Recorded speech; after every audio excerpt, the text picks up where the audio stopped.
talagang tataas na po nila mga paryente. Yung iba ay humiga na nga eh. Dapat talaga mailipat tanim na po ito mga paryente. Kasi ito po ay ano na 28 days from sowing mga paryente. Magmula itong ipinunla, ito po ay 28 days na. Dapat na talaga ito po ay mailipat tanim na. Kaya pinapadali po natin yung paggawa ng kama, itong mapaglipatan po nitong ating kamatis. Ayan, at ito naman po sa kabila, ito po yung ating mga passion fruit. Ay hinihiwalay na nga po natin mga paryente, nilalayo na po natin sa bawat isa kasi nga eh kumakapi. Ito po kasi ay gumagapang mga paryente. Ito po yung passion fruit, gumagapang po ito. Kaya pag nung nakadikit po ito talagang sila nagkukumpulan mga paryente, nagkumpul-kumpul po kasi yun na nga, gumagapang po kasi ito. Kaya yung katabi po niya puno, doon po siya gumapang.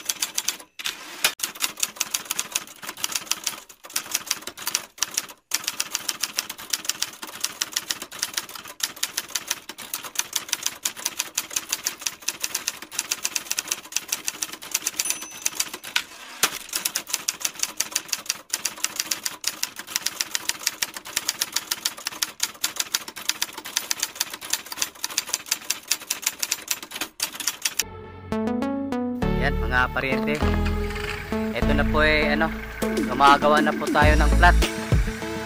Kung tutusin mga paryente, nahuli tayo pero hindi naman yung timing po natin mga paryente, tumama naman sana, kaso lang inulan po tayo ng ilang araw kaya nahuli po ito. Ito ngang lupa mga paryente ngayon ay medyo masang-masa pa, dikit-dikit pa rin siya kasi kahapon pa pala tumitigil po yung ulan at ngayong araw, ayan, kaya medyo yung lupa po natin medyo dikit-dikit pa siya, medyo basa-basa pa ng konti, pero kailangan na talaga ito makagawa tayo ng plat kasi yung ating punla po overdue na.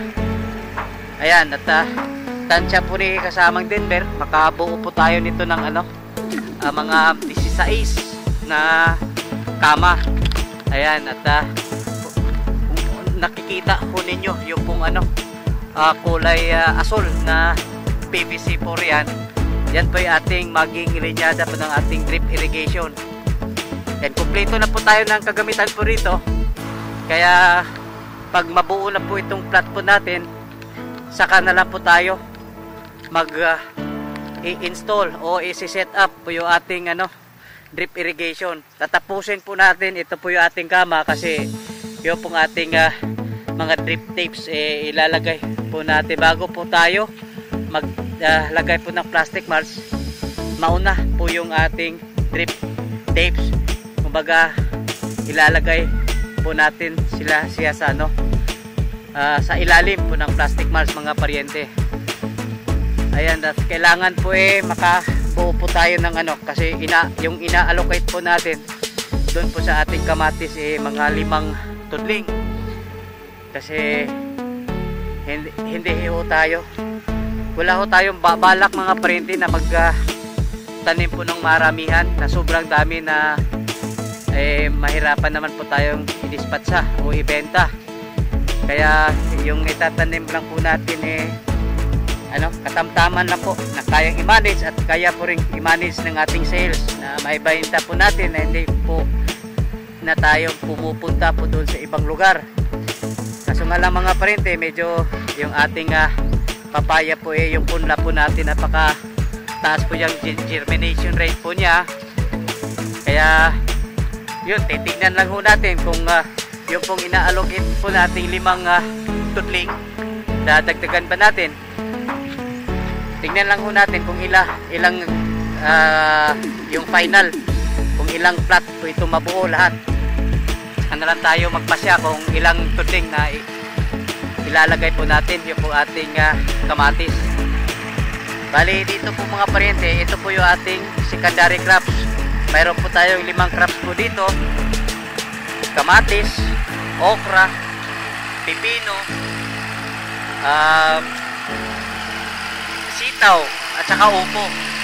Yan po ay mga secondary crops natin na itatanim po natin dito mga paryente. Ngayon dahil nagmamadali po tayo, pinagtulong-tulungan po natin ito pong paggawa po ng ating plat po rito, at mabuti na lang mayroon tayong rotivator, yung pong madali na lang paggawa ng kama. Pero paglagay na sa lupa po rito sa ibabaw, kailangan po mano-mano pa rin mga paryente.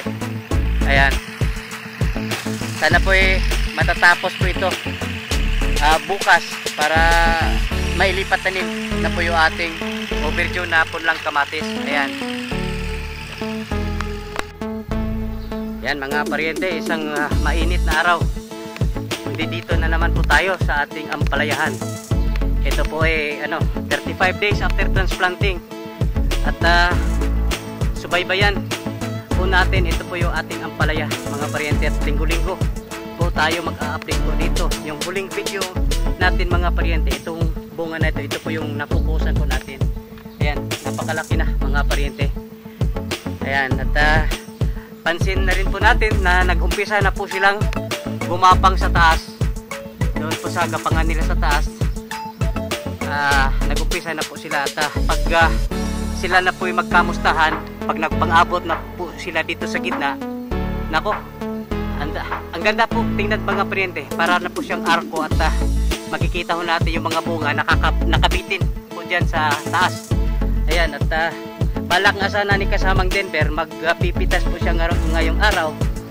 Kako wag lang muna, kasi ito po kasing ampalaya mga paryente, mabilis po lumaki po ito mga paryente.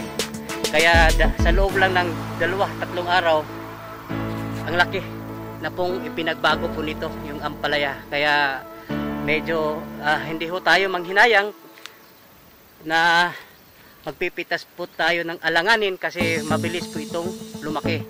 At pansin ko mga paryente, ang dami pong bunga. Dito pa lang yan sa gilid mga paryente ha. Pero hindi naman po lahat na puno may pipitasin na bunga, pero lahat po na puno mga paryente may mga bunga na. At mayroon pang ibang laki na katulad po nito mga paryente. Ito po yung pipitasin na, pero sa Biyernes na lang po ito mga paryente, mga 3 araw magmula ngayon. Ayan, ang dami na po mga paryente, kumbaga sa gilid pa lang ulam na mga paryente. Kaya tansya ko po sa ngayong Biyernes po mahigit 10 kilo yung unang pitas po natin po dito. Yun po tansya ko lang mga paryente, kasi sa nakikita ho natin, ang dami pong bunga nakabitin dito po sa gilid mga paryente. At pagpalagay na lang po natin sa 1 kilo, 4 na piraso. Ang dami po nito mga paryente, kaya mahigit po 10 kilo yung estimate ko mga paryente sa unang pitas pa lang po natin. At mabuti na wala ho tayong nakikitang nagkasakit. Nung nakarang linggo mga paryente, may nakita po tayo isang puno na namamarako, kaya pinapabunot ko kaagad kay kasamang Denver. At sana mga paryente, hindi na po ito madagdagan. Ito po yung namamarako. Ayan, ang ganda po mga paryente, at linggo-linggo po tayo nag-update po rito. Ayan.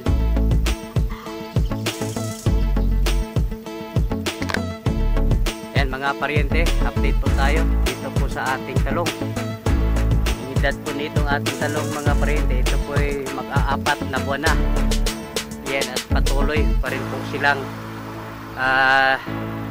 namumunga po ng marami. Itik pa rin po sa bunga yung ating talong mga paryente, bagamat mayroon po tayong nakikitang nandito pa rin po mga paryente, ito mga white flies. Aalugin ko mga paryente. Ayan, kung makikita ho ninyo, may lumilipad na mga puti na yun po ay mga white flies mga paryente. Yan, mahirap talaga puksain itong white flies na totally mapupuksa mo lahat, pero importante kontrolado. Yun lang naman mga paryente. Ito marami yan, kasi mahirap po kasi pag mga paryente schedule po nating mag-spray tapos ulan, ayan, medyo hindi po pwedeng mag-i-spray tayo pag maulan mga pariente, kasi masasayang lang po yung ating gamot, kasi wala, ay talagang pag naulanan po tayo, sayang, maano yung po ating gamot hindi po didikit. Kahit ayan, mga pariente, silip po tayo dito po sa ating punlang kamatis. Talagang tataas na po nila mga pariente. Yung iba ay humiga na nga Dapat talaga mailipat tanim na po ito mga pariente. Kasi ito po ay 28 days from sowing mga pariente. Mula itong ipinunla, ito po ay 28 days na. Dapat na talaga ito po ay mailipat tanim na. Kaya pinapadali po natin yung paggawa ng kama, itong mapaglipatan po nitong ating kamatis. Ayan, at dahil ito naman po sa kabila, ito po yung ating mga passion fruit. Ay hinihiwalay na nga po natin mga pariente, hinilalayo na po natin sa bawat isa, kasi nga kumakapit. Ito po kasi ay gumagapang mga pariente. Ito po yung passion fruit, gumagapang po ito, kaya pag nung nakadikit po ito talagang nagkukumpulan mga pariente, nagkumpul-kumpul po kasi yun na nga, gumagapang po kasi ito, kaya yung katabi po niya puno, doon po siya gumapang, kaya pinahihiwalay po natin. Ito po yung ating passion fruit. Ito po yung isusunod na po natin, yung ating maintenance. Tapos na po sila doon po sa ginawa po nilang yung ating solar pans, at ngayon po may inaayos po sila doon po sa ating marketing pen, doon po sa ating baboy mga pariente. May inaayos po sila doon. Pagkatapos noon itatanim, ililipat na po natin. Ito po ating passion fruit. Gawa na po yung yung ating poste para balag po nito ating passion fruit. Gawa na po mga pariente. Mayroon na po tayong inihanda po rito, at matagal na po ito, kaso nga lang hindi po itong naging priority po mga pariente. Yan po mga tubo na yan. Yan po ay ating gawing poste doon po sa ating balag. Yan po ay mga pariente, pang matagalan na po ito. Ayan. Doon po natin itatanim po yung ating passion fruit doon po sa katabi po ng guardhouse po natin. Ayan. Yan mga pariente, update po tayo dito po sa ating kalamansi. Kasi po sumama po kasi ako kahapon doon po sa palengke, at medyo naninibago po ako mga pariente, kasi wala ho kaming dalang kalamansi. Kaya naitanong ko si kasamang Denver kung bakit wala na ba ho tayong kalamansi. Sabi po niya mayroon naman, katulad po nito mga pariente, mayroon pa rin po tayo mga bunga pe. Sabi po niya medyo kumunti daw yung gawa nung nag-umpisa na po yung tag-init. Yan, sinisiguro lang po niya yung pong sa Marco Polo, yung supply po natin sa Marco Polo. Ay marami naman pala bunga mga pariente. Medyo alanganin pa lang, pero maraming bunga, hitik pa rin mga pariente. Pero hindi po lahat na ganito po, hitik sa bunga. Medyo alanganin nga yung ibang yung ibang bunga, at saka ito po yung mga maliliit pa. At saka yung ibang ay marami ho tayong nakikitang bulaklak mga pariente. Kaya hindi pa rin tayo yung ating supply po ng kalamansi, hindi pa rin mapuputol. At ngayon po pupuntahan po yung ating mini lagon, kasi ngayon medyo ramdam na po natin na papasok na po yung tag-init. Kaya wala po akong ibang inaasahan sa patubig po natin dito.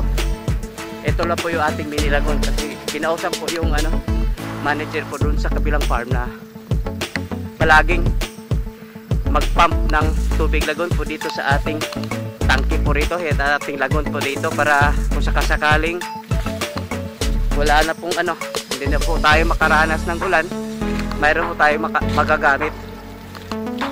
Yan yung makinabang po kasi nitong ating tubig lagon mga pariente. Ito po ating kalamansi, at saka yung ating papaya.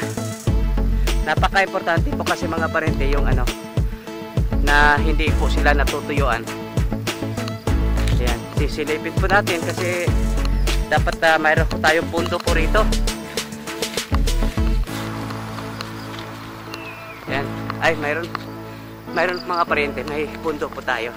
At sa ngayon po ay kasi may schedule po kasi sila doon sa kabilang farm. Mayroon po silang schedule na oras. Kasi hindi rin po pinapatak po nila bomba na mga ilang oras. Tagda 2 oras lang, tapos papahinga po nila ng ilang oras.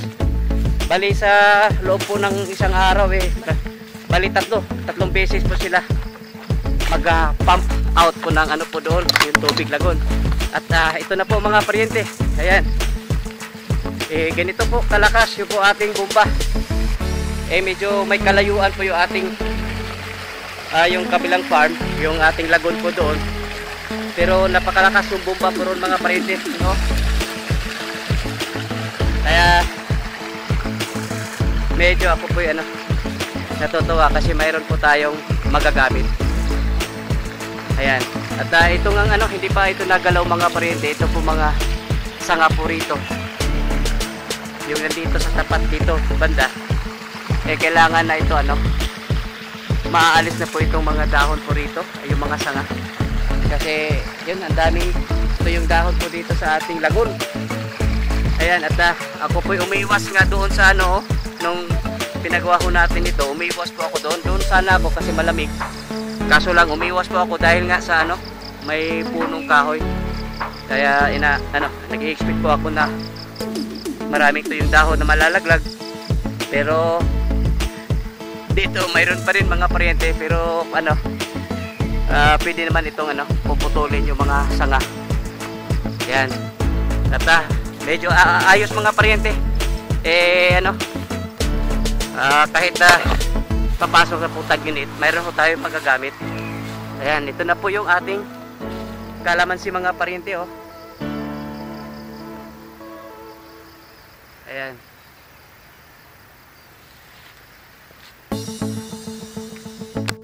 Ayan mga paryente, update po tayo dito po sa ating papaya.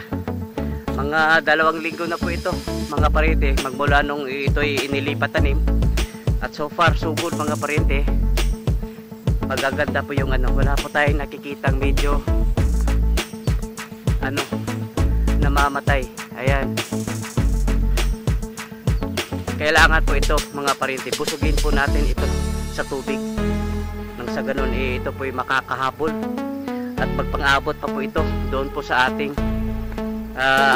yung existing na papaya ngayon, na ako po medyo naaalarma po tayo doon kasi medyo tumatanda po siya bigla. At nung nakarang linggo nga pinaglagyan ko po ng abono at saka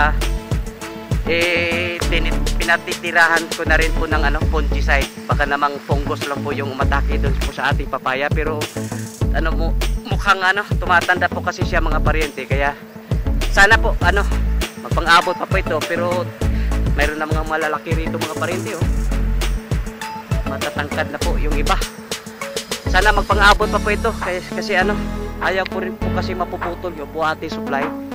Ayan, at tayo po dumiretso dito po sa katabi po niya. Ito po ating dragon fruit. Mga ilang buwan na lang mga paryente, season na naman po dito sa ating dragon fruit. At ito po yung ating dragon fruit mga paryente, medyo hindi ko maintindihan mga paryente kasi minsan po ito'y nilinis. Nung malinis po siya mga paryente, ang dami pong punggos, inatake tayo ng punggos. Pero yan, lalo na dito banda mga paryente, oh. Wala gaanong punggos. Hindi po ito nilinis sabi ko kasi yun na nga yung naobserbaran ko nung minsan po ito'y nilinis. Doon po umatake yung punggos. Yan po hindi po natin maintindihan. Baka naman siguro kasi ito po sa pamilya po na cactus. Kaya hindi po siya maaaring naapektuhan kung masukal po yung paligid po niya. Ayan, oh. Hindi po gaanong pinupunggos, na hinahayaan lang po sila mga paryente. Dapat po kasi nating pansinin ito mga paryente kasi malapit na po yung season po nito. Ayan. mga pariente, update po tayo dito po sa ating breeders. Kasi nung nakaraang linggo nagkamada na po tayo. Yun pong final setup po natin dito po sa ating mga breeders. Ayan. Ito na mga pariente, yung po tandang po nito, yung maliliit na tandang niyan, yan po ay ibang breeding line po mga pariente. At ito po yung kasamahan po niya rito. Ito po yung mga inahin po rito. Ito po ay dati po nating mga lahi na Rhode Island Red mga pariente. Kaya pinag-cross po natin yung pong dati nating breeding line at saka itong bago. At ito na rin po, kung mapapansin po ninyo yung ating tandang, kumbaga ano pa ito 6 months pa lang po yata ito. 5 to 6 months pa lang po ito. At siguro kakasta na po siguro ito. Ganito kalaki mga parente. Hindi ko lang nakita nga kumakasta. Pero hindi magtatagal. Kung hindi po ito kumakasta, hindi na magtatagal mga parente. Kumakasta na rin po yan. Ayan. At dito rin yung pong yung mga babae po rito. Yung po yung ating lumang breeding line po natin. At dito naman sa kulungan na ito mga parente. Yan, dito po, iba na rin po ito.